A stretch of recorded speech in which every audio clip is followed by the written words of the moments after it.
In early February 1981, the young nation of Zimbabwe teetered on the brink of chaos.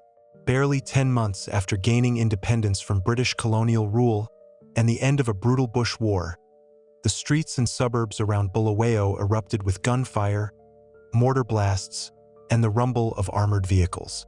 What began as simmering tensions between former guerrilla factions erupted into a fierce clash known as the Entumbane uprising, or the Battle of Bulawayo.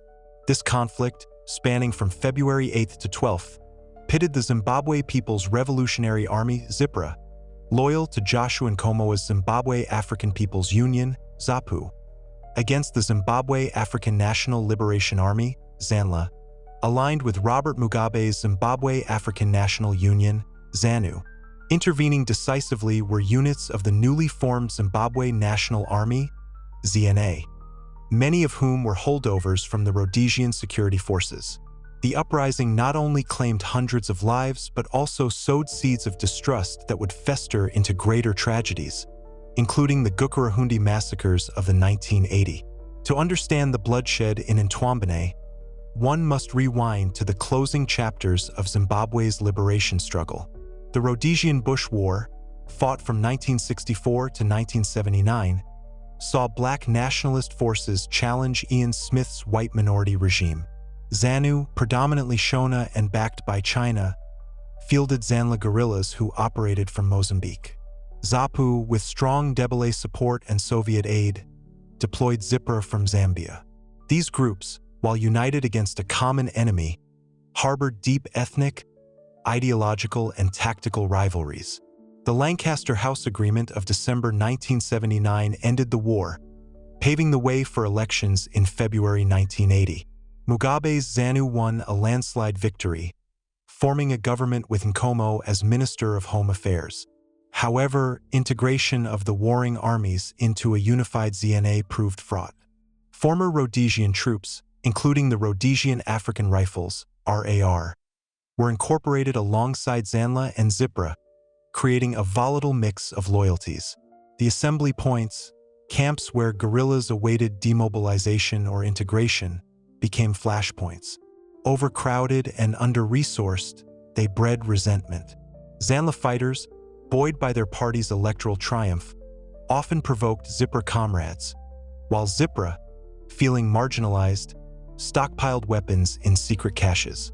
A precursor clash in November 1980, dubbed Entumbane 1, saw brief fighting in Bulawayo suburbs, killing dozens and highlighting the fragility of peace. British military advisors, overseeing integration under the Commonwealth Monitoring Force, warned of disaster, but political rhetoric inflamed matters. Enos Nkala, a ZANU minister, publicly branded ZAPU as the enemy in a November 1980 speech, urging vigilante actions against them. Mugabe's demotion of Nkomo from Home Affairs on January 10, 1981, amid rumors of a ZAPU coup plot, further escalated paranoia.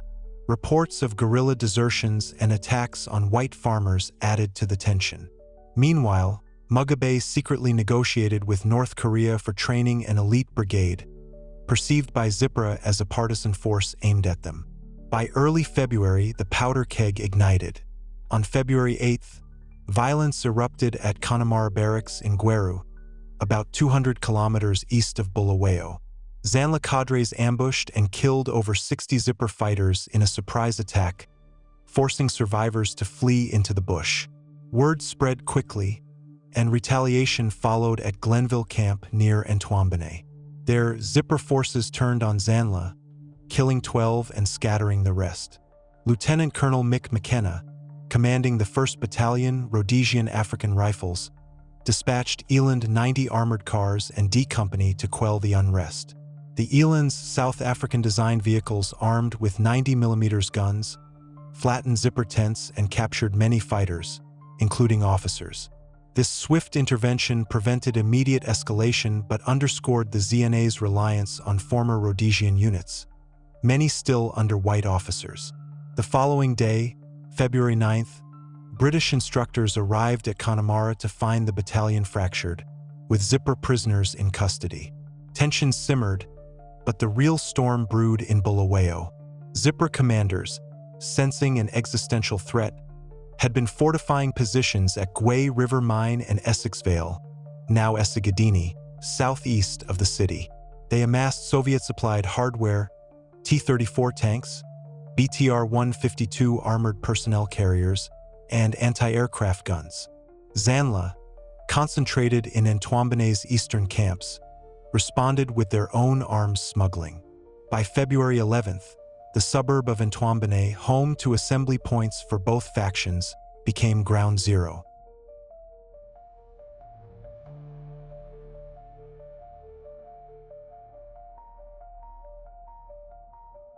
The uprising exploded around 8 p.m. local time on February 11th. Fighting broke out between ZANLA and ZIPRA guerrillas in Entumbane, with automatic weapons, grenades, and mortars lighting up the night. Both sides turned on the local 1 RAR headquarters, known as the Alamo Position, a fortified spot held by C Company under Major Lionel Dyke. ZIPRA fighters, numbering around 1,500, launched coordinated assaults using RPGs and machine guns. Dyke's men, vastly outnumbered, held their ground amid relentless barrages. Meanwhile, a ZIPRA armored detachment from Essex Vale, comprising BTR-152 APCs and possibly T-34 tanks, advanced toward Bulawayo, aiming to seize the city and potentially topple the government. Alerted to the threat, Sergeant Stephen "Skippy" Devine led a troop of 4 Eland 90s to intercept. In a daring ambush on the Bulawayo-Essex Vale Road, Devine's Elands engaged a ZIPRA column. One Eland's 90mm gun struck a BTR-152, a Soviet-wheeled APC, igniting it in a fireball and killing about 20 occupants. This incident, later immortalized in photographs showing the charred wreckage of the BTR-152, symbolized the ZNA's technological edge. Eyewitness accounts describe the vehicle engulfed in flames, its occupants spilling out in panic as follow-up rounds ensured its destruction. 2 more BTR-152s met similar fates in subsequent ambushes, their hulls pierced by high-velocity shells. The Eland's mobility and firepower proved decisive against the slower, less armored ZIPRA vehicles. Back in Entumbane, the night turned hellish. ZIPRA overran ZANLA camps by early February 12th, killing scores. At the Alamo, Dyke's C Company endured 16 hours of siege, repelling waves of attackers with small arms and mortars. For 1 RAR soldiers were wounded and evacuated under fire. Air support arrived unofficially when Flight Lieutenant Colin James, piloting a Cessna Lynx light aircraft, defied orders to provide ground attacks. Facing heavy anti-aircraft fire, James strafed ZIPRA positions, buying time for ground forces. A relief column, including more Elands and infantry, reached Dyke at 1 p.m. on February 12th. With the tide turning, Devine's troop pressed to Essex Vale, where ZIPRA's remaining armored group, hampered by non-functional T-34s, surrendered without further fight. By evening on February 12th, the uprising was crushed. Sporadic gunfire faded as ZNA units mopped up. The scale of destruction was immense. Entumbane's streets were littered with debris, burned vehicles, and bodies. Official government figures pegged casualties at 260 dead, but historians and contemporary reports suggest far higher tolls. The New York Times, reporting on February 16th, described over 300 lives lost, with 110 corpses in a makeshift mortuary and more en route, as per police radio. Later analyses, including those in Pingala and Wikipedia entries, estimate 300 to over 400 combatants killed, mostly ZIPRA guerrillas. The ZNA reported no fatal casualties among its ranks, a testament to their superior training and equipment. Civilian deaths, though unquantified, were inevitable in the urban fighting. In the aftermath, the ZNA disarmed and demobilized ZIPRA forces, leading to mass defections. Up to 5,000 guerrillas fled to South Africa or went underground, fueling dissident activity in Matabeleland. Several 1 RAR commanders, including Dyke and Devine, were decorated for bravery. Politically, the uprising deepened rifts. Mugabe accused Nkomo of treason, leading to arrests in 1982 and the dismissal of ZAPU ministers. An inquiry by Chief Justice Enoch Dumbutshaina investigated, but its findings remained suppressed. The events weakened ZAPU's military leverage, paving the way for ZANU dominance and the one-party state push. Significance-wise, Entumbane exposed the fragility of Zimbabwe's transition.